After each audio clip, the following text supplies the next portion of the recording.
Student, আজ 31 জানুয়ারি অর্থাৎ আজকে আমার ইন্টারভিউ ছিল চন্দননগর পুলিশ কমিশনার, যেটা চিনসুরায় অবস্থিত। আমার ইন্টারভিউ ছিল সকাল 9টার শিফটে। তো আমার সাথে কী কী হলো না হলো এবং কী কী ডকুমেন্টস লেগেছে অবশ্যই জানাবো। দেখো, পুরো ভিডিওটা দেখতে থাকো। এবার প্রথমে গিয়ে তোমাকে একটা ফর্ম দিচ্ছে, যে ফর্মটা তোমাকে বাংলায় ফিল আপ করতে হবে। সেখানে তোমার অ্যাপ্লিকেশন সিরিয়াল নাম্বার, তোমার নাম এবং হবি কী, তোমার প্রিয় খেলা কী এবং তোমার ডিস্ট্রিক্টের ভৌগোলিক স্থান, কিছু দর্শনীয় স্থান, সেগুলো লিখতে হচ্ছে এবং স্বাক্ষর করতে হচ্ছে, সেগুলো সম্পূর্ণ বাংলায়। এগুলো করার পর তোমাকে ডকুমেন্টস ভেরিফিকেশনের জন্য যেতে হচ্ছে। আসি ডকুমেন্ট কী কী লাগছে। এবার প্রথমেই লাগছে অ্যাডমিট, যেটা ইন্টারভিউ অ্যাডমিট, সেটা নিয়ে যাবে। আধার কার্ডের জেরক্স লাগছে, মাধ্যমিকের অ্যাডমিট সার্টিফিকেট এবং হাইস্ট কোয়ালিফিকেশন যেটা দেবে তার সার্টিফিকেট দেখতে যাচ্ছে, এবং এইগুলোর অবশ্যই অরিজিনাল নিয়ে যাবে।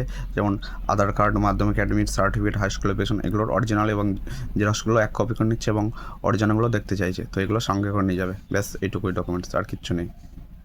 এবার আসি ইন্টারভিউ রুমের অভিজ্ঞতা। প্রথমেই আমি ঢুকলাম, সেটা আমি কি ভেতরে আসতে পারি, আমি তাদের পারমিশনে ঢুকলাম এবং বললো হ্যাঁ আসুন। আমি ঢুকলাম, আমি গিয়ে তাদেরকে গুড মর্নিং জানালাম। ওনারা বললো হ্যাঁ রাহুল।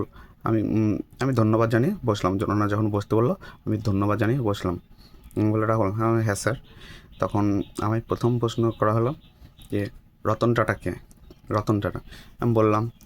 রতন টাটা বলার পর পাশে একজন ম্যাম বসেছিলেন, মানে সাইডে, টেবিলের সাইডে, পাশেই ধরা চলে আমার।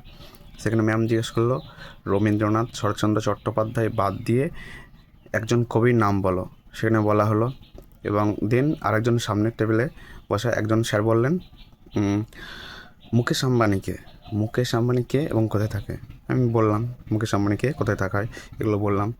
তার পাশেই ম্যামটা আবার জিজ্ঞেস করলেন যে যেটা হলো বলো তো, রবীন্দ্রনাথ, শরৎচন্দ্র চট্টোপাধ্যায় বাদ দিয়ে কয়েকজন সাহিত্যিকের নাম বলো। আমি যথারীতি বললাম।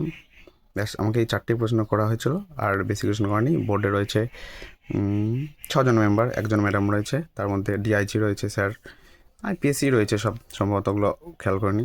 ব্যাস এইটুকুই বলে বললো ঠিক আছে রাহুল, আসতে পারেন। ব্যাস আমি বেরিয়ে আসলাম, তাদেরকে ধন্যবাদ জানিয়ে আমি বেরিয়ে আসলাম। ব্যাস এইটুকুই, আমাকে 4টে কোশ্চেন করা হয়েছিল, এর বেশি কোশ্চেন কিছু করেনি। তো ভয় ভাব দেখো না, ওনারা খুবই ভালো। ব্যাস, বেস্ট অফ লাক। পরে আসি যারা ইন্টারভিউ দিতে যাবে পরবর্তী সময়, তাদেরকে বলছি কোনো নার্ভাস হবে না, একদম জেনারেল বেসিক কোশ্চেন করছে। জাস্ট নার্ভাস না হয়ে যে কোশ্চেনটা করবে শুনে উত্তর দাও। না পারলে তাদের জানিয়ে দাও যে কোশ্চেনটা আমার জানা নেই বা এই মুহূর্তে মনে পড়ছে না। কোনো নার্ভাস ফিল করবে না, নার্ভাস ফিল করলে নিজের সমস্যা হবে। ওনারা একদম জেনারেল বেসিক কোশ্চেন করছে, সো কোনো টেনশন করবে না। টেনশন করলেই ঘাবড়ে যাবে, ঘাবড়ে গেলেই বিপদ। সুতরাং সবাইকে বেস্ট অফ লাক, ভালোভাবে ইন্টারভিউ দাও।